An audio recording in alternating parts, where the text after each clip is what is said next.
Baik, kita lanjutkan. Sampai mana tadi?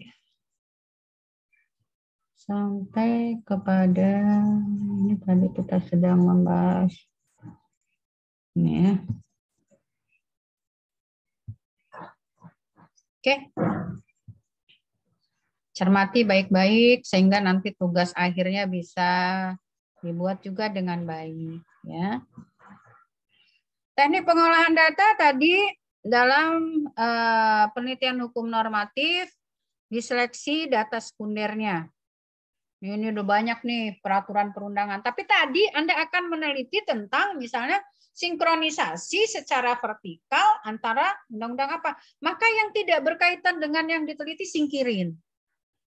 Singkirkan. Ya. Ntar ya gue minum dulu. Nah, terus nanti kalau sudah, biasanya saya mengajarkan kepada mahasiswa itu Anda bikin tabel. Misalnya pasal apa saja yang mau dicari, pasal tentang apa. Bikin tabulasinya. Bikin bagan. Ya, undang-undang nomor ini yang bicara soal misalnya undang-undang perbankan, misalnya undang-undang perbankan yang bicara tentang kredit bermasalah. Peraturan yang bicara tentang kredit bermasalah. 1, undang-undang perbankan. Kolom keduanya pasal berapa saja? Adanya di pasal ini. Itu namanya menyeleksi. Ya, menyeleksi. Dilanjutkan dengan klasifikasi. Kalau kita ingin membahas tentang kredit bermasalah, maka ada kolom peraturannya. Peraturan apa saja? 1, misalnya undang-undang perbankan. Itu mulai dari Undang-Undang nomor 792, Undang-Undang nomor 8, atau Undang-Undang nomor 10 tahun 98 misalnya. Di Undang-Undang nomor 792 adanya di pasal berapa? Tulis dulu pasalnya saja. Misalnya ada di pasal 8, 16, 12 misalnya. Di Undang-Undang nomor 10 tahun 98 ada di pasal berapa saja? Ini gitu ya. Terus nanti ada PBI misalnya. PBI nomor berapa? Dalam pasal berapa ngaturnya? Pasal ini, pasal itu namanya menseleksi dan mengklasifikasi data. Kalau sudah diseleksi dan diklasifikasi, baru nanti Anda susun secara sistematis berdasarkan pertanyaan yang kamu ajukan di dalam permasalahan. Ini untuk jawab nomor 1, ini untuk jawab nomor 2, ini untuk jawab nomor 3 misalnya. Kalau cara kerjamu seperti itu, insya Allah pembimbingnya tidak terlalu kesulitan ngoreksi hasil kerja kamu. Itu namanya kerja yang terprogram, kerja yang menggunakan tahapan-tahapan. Ya. Jadi nggak cuma ditumpuk, terus dipindahin, terus wah udah kalimatnya udah pernah ditulis, tulis lagi. Udah lengkah jauh kemana-mana, balik lagi. Nah itu karena tidak seperti itu cara kerjanya. Tapi kalau Anda sudah seleksi, Anda sudah klasifikasi, ini untuk jawab nomor berapa, disistematisasikan, ini bahan ini untuk jawab nomor ini, data ini untuk menjawab nomor 2, data ini untuk menjawab nomor 3, insya Allah Anda tidak tumpang tindih dalam menulis bab 4. Insya Allah. Jadi jangan nafsu mau keburu nuangin dalam bentuk tulisan bab 4 itu. Olah dulu, datanya diolah dulu. Baru nanti dituangkan. Yang dituangkan dalam bab 4 ialah data yang sudah diolah oleh kamu. Pengolahannya nggak ditaruh di dalam bab 4 itu, nggak ditaruh. Kamu kerjakan sendiri di kertas lain. Itu pengolahan data. Kalau step by step itu kamu lakukan, mudah-mudahan sih nulis bab 4-nya juga teratur, terarah, tidak tumpang tindih, yang akhirnya bikin kebingungan dosen pembimbing, sekaligus kebingungan kamu sendiri sebagai peneliti. Ya, itu teknik pengolahan data untuk penelitian hukum normatif. Jadi, walaupun penelitian tentang studi keputusan, ya tentu saja harus ada juga seleksinya. Putusan-putusan yang mana, bagian mana yang akan Anda analisis nantinya sesuai dengan pertanyaan yang Anda ajukan. Itu tetap harus dilakukan seleksi. Sehingga tidak tumpang tindih. Ya.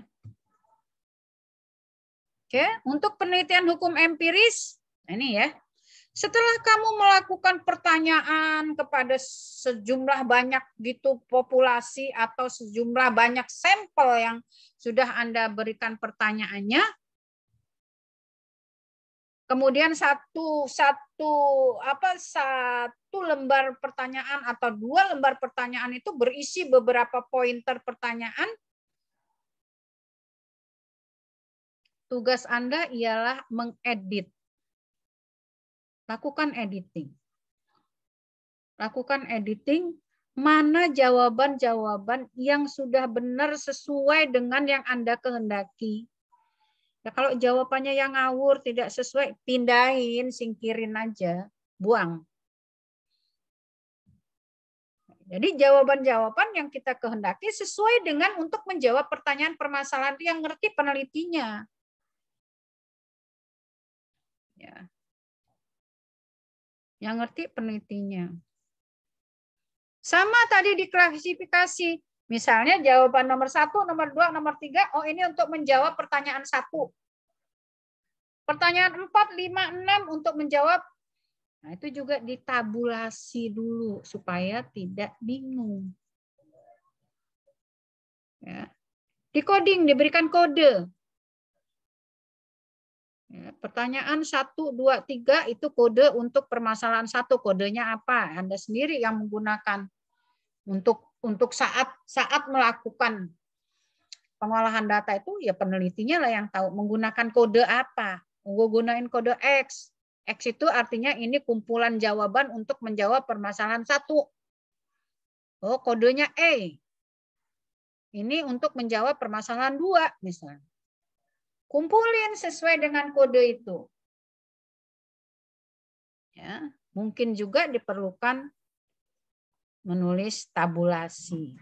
Kalau saya bukan mungkin ya, kalau tabulasi itu wajib supaya Anda nggak bingung. Sudah dipaparkan dalam tabulasi, baru kita deskripsikan dalam narasi.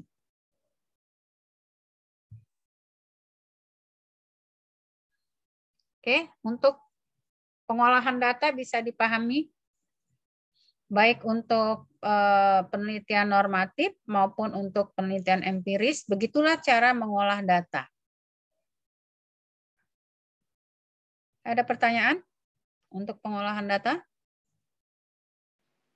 Halo. Cukup, Bu. Yang lain? Yang lain bisa dipahami gimana kita ngolah? Semoga Anda memang paham ya, bukan karena antipati, udah lagi lah nanti juga sama pembimbing. Enggak. Pembimbing itu juga punya pedoman di dalam membimbing. Jadi kalau Anda sudah menulisnya 50% benar, rasanya pembimbing juga tidak terlalu rewel. Tinggal mengarahkan. Tapi ada juga misalnya udah Bu nggak dibaca-baca juga sama pembimbingnya, itu mah terserah. Itu mah terserah Anda. Kalau Anda cuma mau sebatas nulis skripsi saja ya terserah saja. Itu memang tergantung pembimbingnya. Ada yang lewat baik, ada yang teliti. Tipikal dosennya masing-masing. Ada yang nggak mau pusing, oke-oke saja. Mahasiswa senang yang oke-oke saja ya. Analisis data ialah memberikan kajian. Nah, analisis tadi datanya ya. Datanya udah nih lu pindahin, udah diolah, lalu diketik dalam bentuk deskripsi, dalam bentuk kalimat, dalam bentuk narasi, baru kamu lakukan analisis. Analisis itu apa sih, Bu? Menuangkan gagasan kamu. Apa menurutmu terhadap data yang kamu dapat itu? Tapi bukan menurutmu seperti ngarang cerpen. Menurutmu kamu gandengkan dengan teori dan konsep yang ada di dalam bab 2. Misal, kita tadi ya, contohnya misalnya judulnya tentang kesadaran hukum. Lah datanya begini nih. Orang paham. Orang tahu ada aturan, orang paham. Tapi orang tidak melakukan. Menurutmu tingkat kesadarannya gimana? Nah, ini mesti harus dibuat ukuran tadi. Bab 2 tadi sudah nyebut yang namanya tingkat kesadaran hukum itu ialah 1, 2, 3, 4. Ini sampai taraf yang keberapa ini yang Anda teliti? Oh, kesadaran hukumnya baru sampai taraf kedua, baru sampai taraf paham, tapi tidak diterapkan. Nanti Anda bisa ini, bukan sosialisasi tentang aturannya, tapi sosialisasi tentang sikapnya yang penting itu. Nah, itu ya, itu analisis ya. Analisis itu melakukan kajian tapi ada standar. Data ini beneran udah ada nggak kesadaran masyarakat? Misalnya. Ya diukur tadi, kesadaran hukum itu apa? Oh, berarti nah, gitu ya. Dilihat dari teori yang ada dengan data yang ada, jika dibandingkan maka itu namanya analisis. Pendapat bukan sekedar pendapat. Bukan kebanyakan mahasiswa seperti ini ya. Menurut saya, menurut peneliti ini sudah baik. Baik menurutmu tuh apa ukuran mau ngomong baik? Bab 2-nya dilihatlah teorinya. Itu ya, dilihat teorinya. Menurutmu baik, enak aja analisisnya menurutmu baik. Enak-enak kalau masih ada ditulis gitu, artinya ada analisisnya dikit, walaupun analisisnya tidak pakai pisau. Tidak pakai pisau ya, membedahnya. Penelitian, bagaimana cara memasak sayur asam? Udah nih diteliti, kamu tanya sama emak-emak di seluruh jagat raya, masak sayur asam itu caranya seperti ini, seperti ini, seperti ini. Padahal ada teori misalnya. Yang kamu maksud sayur asam ialah sayur asam Jakarta. Teorinya seperti ini. Oh, di Lampung sayur asamnya kok tidak seperti ini? Nah, berarti kamu baca, kamu analisis. Oh, sayur asam di Bandar Lampung ini ternyata tidak sama dengan sayur asam di Jakarta. Judulnya sama. Anda bukan ngomong, oh, menurut peneliti sayur asamnya enak. Apa itu? Analisisnya kok kayak gitu. Teorinya tadi apa? Nah, itu kalau penelitinya tentang sayur ya. Jurusan pergijian. Kalau Anda meneliti tentang peraturan ya alat ukurnya tadi di dalam bab 2-nya kan peraturan. Anda ngomong kesadaran hukum ya ada teori tentang kesadaran hukum. Gitu. Anda ngomong perceraian ya ada teori tentang perkawinan. Kapan orang bisa bercerai? Kenapa? Alasan apa orang bisa bercerai? Itu menurut undang-undang perkawinan. Nah, yang terjadi sama enggak dengan teorinya? Itu analisis. Itu namanya analisis. Ya. Ya, masuk. Itu namanya analisis. Sebentar ya. Iya, waalaikumsalam.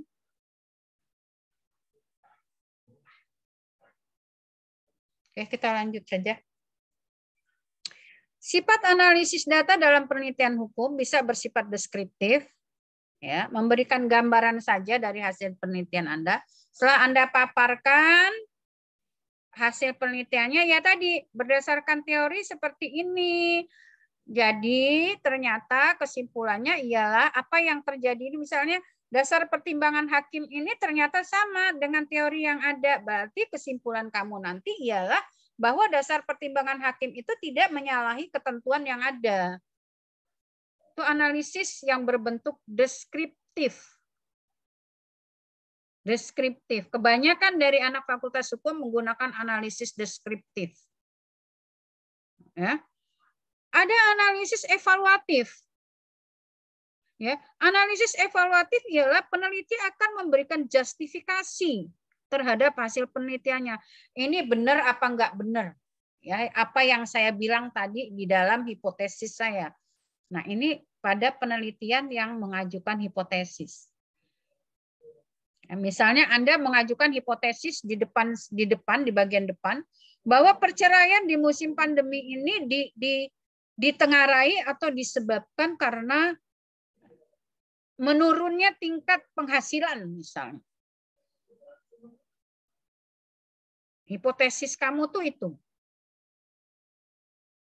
Lalu nanti dalam bab 4, analisisnya itu bersifat evaluatif, yaitu menjudge, ya.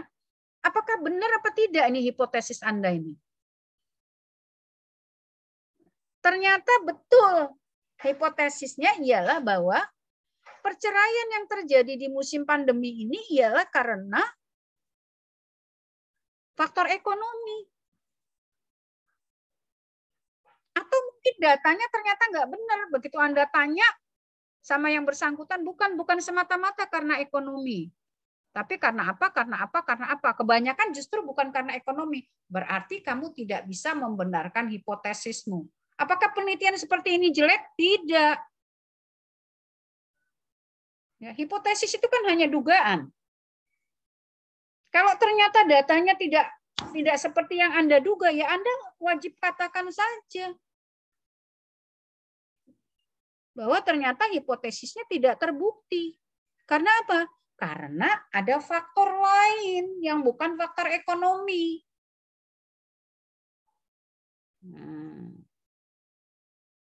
Itu sifatnya evaluatif. Jadi untuk analisis yang bersifat evaluatif itu harus didukung dengan adanya hipotesis di dalam penelitiannya.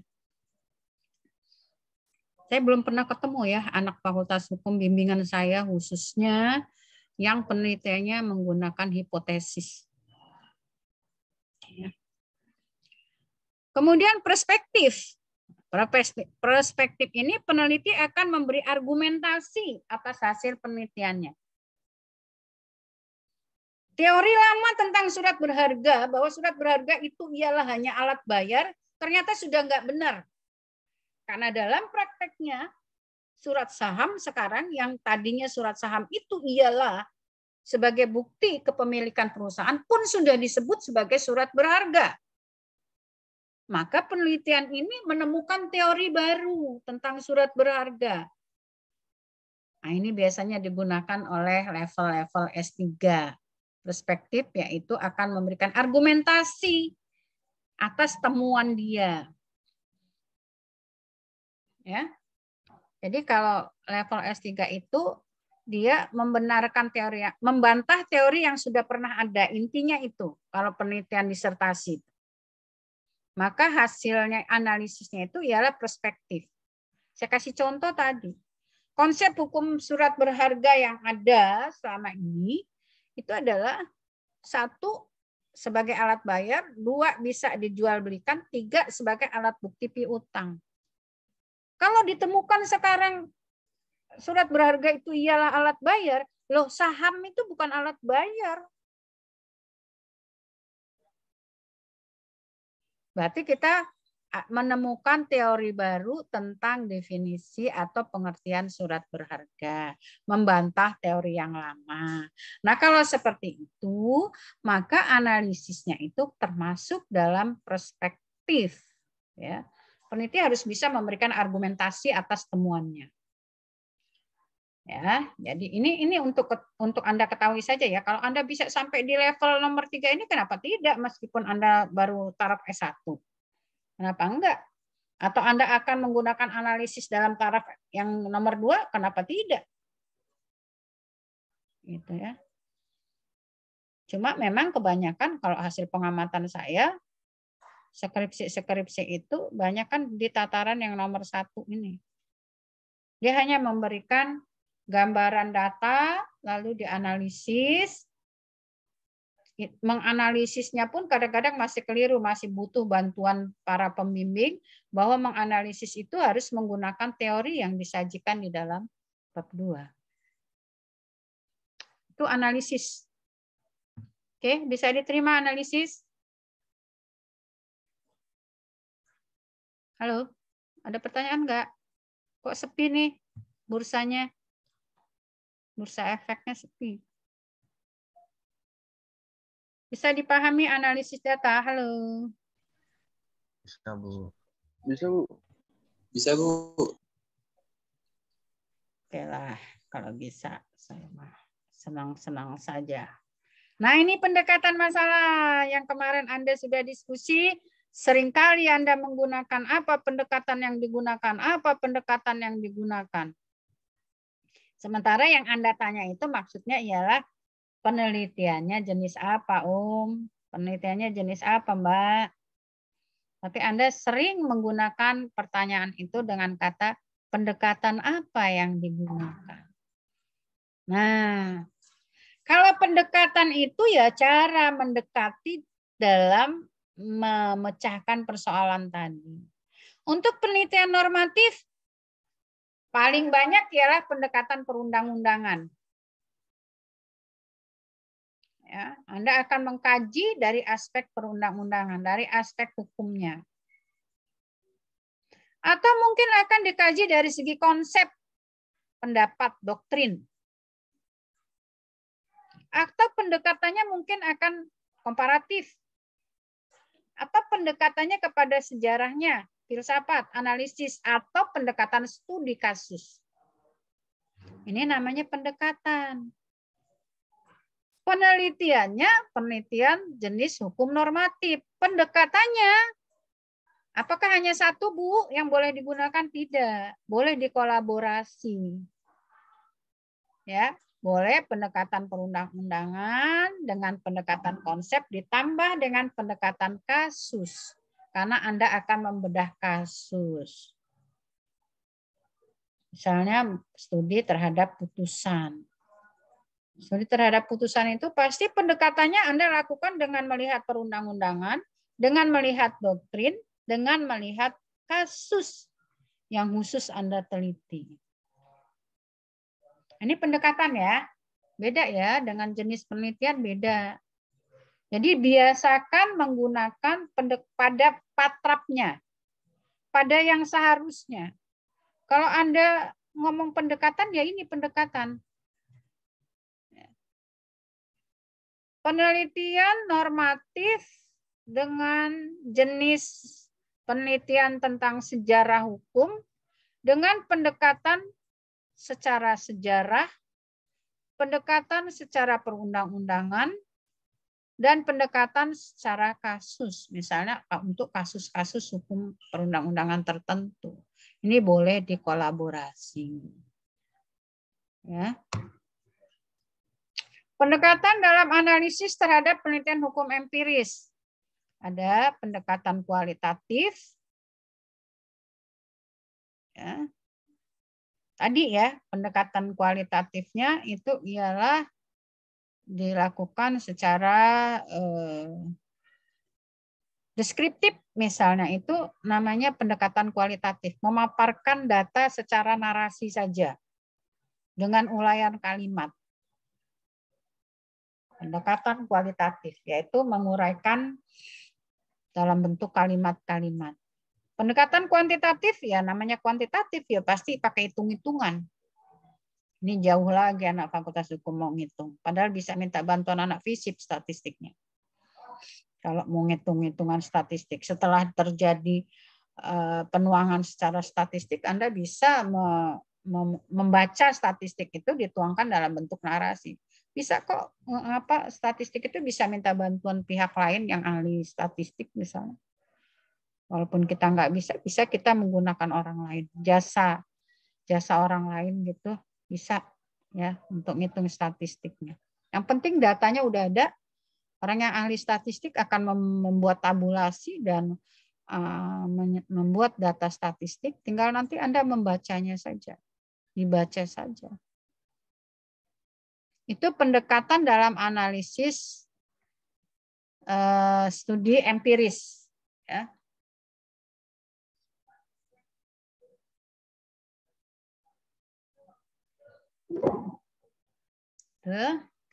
Oke, ada pertanyaan tentang yang baru saja berlalu?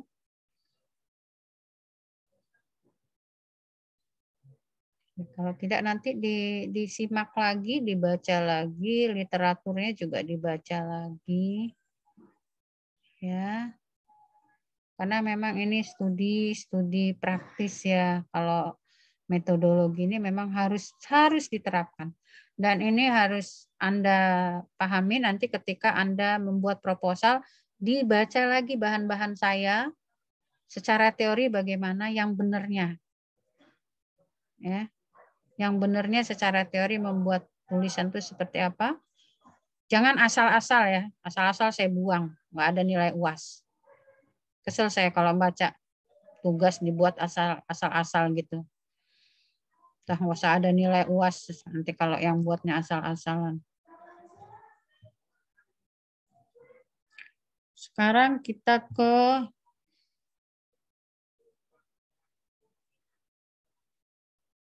(13).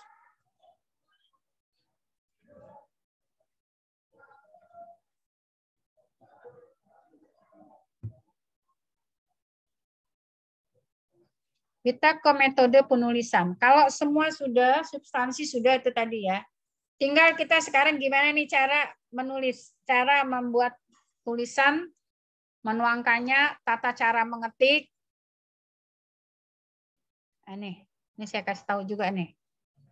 Metode penulisan itu ada indensi, ada penulisan kutipan, bagaimana caranya, ada membuat footnote itu gimana caranya. Oke, indensi itu ialah gampangannya itu kalau setiap paragraf, kalau Anda tidak mau pakai rata kanan, rata kiri. Tapi kalau Anda ingin menggunakan rata kanan, rata kiri, berarti tidak menggunakan sistem indensi. Ya. Sistem indensi itu sistem menjorok ke dalam pada setiap kali kita memulai paragraf. Ya, pada setiap kali kita memulai paragraf itu ada menjorok ke dalam, itu namanya indensi. Ya, setiap alinea ada paragraf, ada ngejorok ke dalam. Itu kalau mesin ketik zaman dulu dek diketuk. Kalau zaman sekarang kita sudah bisa diformat saja. Nggak susah kita udah pakai laptop gini, Pak. Ya, itu yang menjorok ke dalam. Sistem indensi itu sistem menjorok ke dalam. Tapi kalau Anda tidak mau menggunakan sistem menjorok ke dalam, tidak mau menggunakan sistem indensi, Anda bisa menggunakan sistem rata kanan, rata kiri, itu juga boleh. Kalau saya lebih suka membimbing pakai sistem rata kanan, rata kiri, supaya mahasiswa nggak bingung, dosennya juga nggak kembali balik ke asal, ini tadi indensi berapa ya yang dia pakai gitu. Nah, indensi itu bisa indensi 5, bisa indensi, saya bisa indensi 7.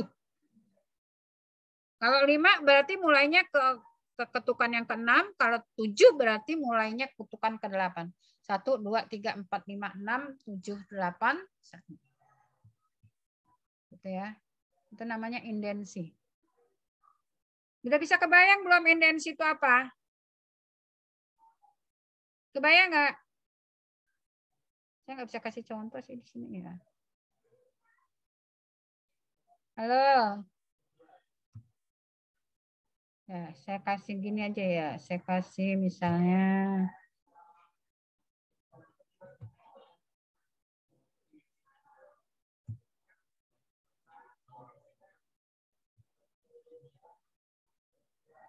nggak bisa ya, ini udah ditayang di sini nggak bisa. Jadi indensi itu pakai sistem menjorok itu ya, misalnya seperti ini nih. Coba ya.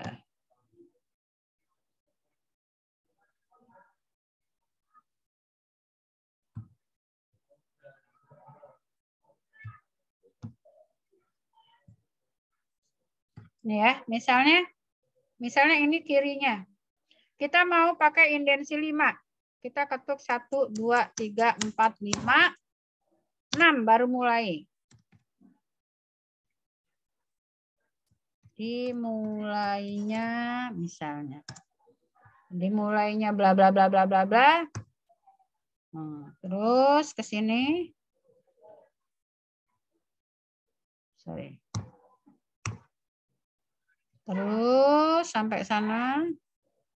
Nah, dia nanti akan balik ke sini. Ke sini. Jadi kata dimulainya ini, coba lihat, ini tidak sama dengan titik-titik yang seharusnya di sini. Nah, ini terus nanti sampai kepada paragraf berikut lagi, baru kamu ketuk lagi 1, 2, 3, 4, 5, ke 6 mulai. Itu kalau indensi 5. Kalau indensi 7, ya kamu hitung saja 1, 2, 3, 4, 5, 6, 7, 8 mulai. Itu diingat, kamu pakai indensi berapa. Nah, untuk Unila, pakainya kalau saya nggak salah indensi 7. Ya. Berarti mulai mengetuknya di ke-8. Ya. Itu indensi ya. Kemudian kutipan. Nah, itu ya, kalau orang nulis tidak mungkin sepinter dewa apapun, tidak mungkin dia tidak ada kutipan, karena memang kita diwajibkan untuk membackup tulisan kita itu dengan pandangan orang lain. Nah, pandangan orang lain yang kita ambil itu namanya kutipan. Dalam sebuah tulisan itu bernama kutipan. Ya. Tetapi meskipun itu diperlukan, tetapi mengutip itu harus dilakukan sehemat-hematnya, nggak boleh boros kutipan. Itu kalau boros kutipan namanya clipping nanti.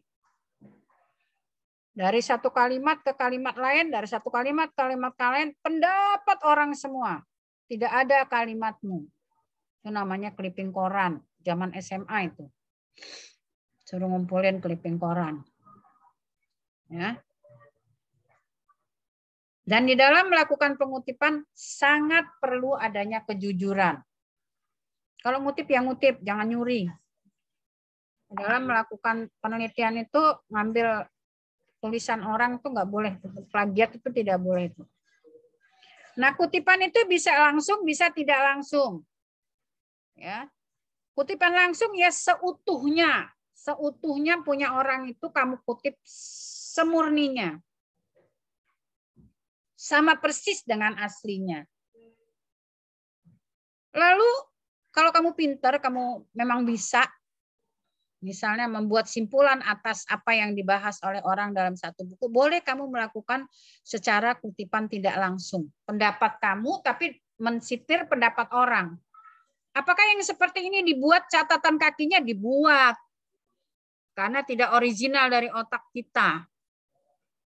Dibuat juga catatan kakinya berdasarkan pendapat Ibu Kingkin, bisa diketahui bahwa nah, kamu simpulkan pakai kalimatmu sendiri. Bahwa apa? Sebut dulu orangnya. Nah, baru narasinya apa pakai kalimat kamu ya silahkan, baru buat footnote-nya, angka footnote-nya. Ya. Ciri-cirinya kutipan tidak langsung itu ialah dia harus menggunakan tanda seperti ini. Ya. Oke, itu mengutip langsung dan tidak langsung. Silakan saja mau boleh banyak yang tidak langsung ya. Kalau kamu merasa udah mampu ya silakan. Tapi hati-hati. Kalau mengutip tidak langsung hati-hati. Karena belum tentu nanti narasi kita itu benar gitu. Kutipan langsung itu ada yang panjang, ada yang pendek mau kita kutip.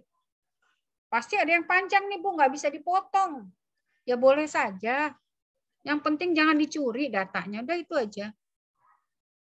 Kalau yang panjang lebih dari 5 baris, maka tinggal cara ngetiknya aja.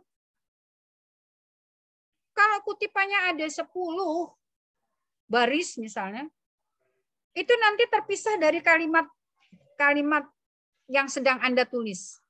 Misalnya, bicara soal surat berharga, berarti kita harus mengetahui konsep tentang surat berharga. Mengutip dari buku surat berharga dari Kinkin Wahyuningdia atau Kinkin, bisa dipahami bahwa konsep surat berharga adalah titik 2. Pisah, pendapat saya dipisah dari narasi awal tadi. Dipisah. Pendapat sayanya dipisah. Jangan ditulis langsung kalau jumlahnya lebih dari 5 baris. Ya. Terus ininya spasinya dempet rangkap. Oh, ini berarti apa, kutipan langsung tapi jumlahnya banyak. Ya, dempet. Itu adalah cara mengutip kutipan yang panjang. Ya. Itu nanti di situ ada tata caranya. Kutipan langsung yang kalimatnya pendek. Kalau kalimatnya nggak nyampe 5 baris, lajukan baik dari menurut pendapat Dr. Sunaryo, koma, lembaga pembiayaan ya langsung. Kalau dia cuma 3 baris atau maksimal 4 baris, langsungkan saja di dalam kalimat itu. Tidak perlu dipisah dan tidak perlu pakai spasi 1. Itu kalau jumlah yang diambilnya cuma 3 atau 4. Nah, ini tata cara mengutip langsung. Ya. Kutipan tidak langsung. Kalau kalimat kamu banyak, tidak langsung, tapi banyak benar. Isinya lebih dari 1 paragraf. Tinggal dilihat cara penomoran kutipan. Bisa ditulis per alinea, bisa ditulis di awal parafrasenya itu pendapat siapa. Jadi walaupun pakai kalimatnya kalimat kamu, pengutipan tidak langsung, tapi sumbernya harus disebut, nggak boleh dicuri. Kalau Anda tidak sebut, meskipun kalimatnya kalimat Anda, itu namanya plagiat, tidak boleh.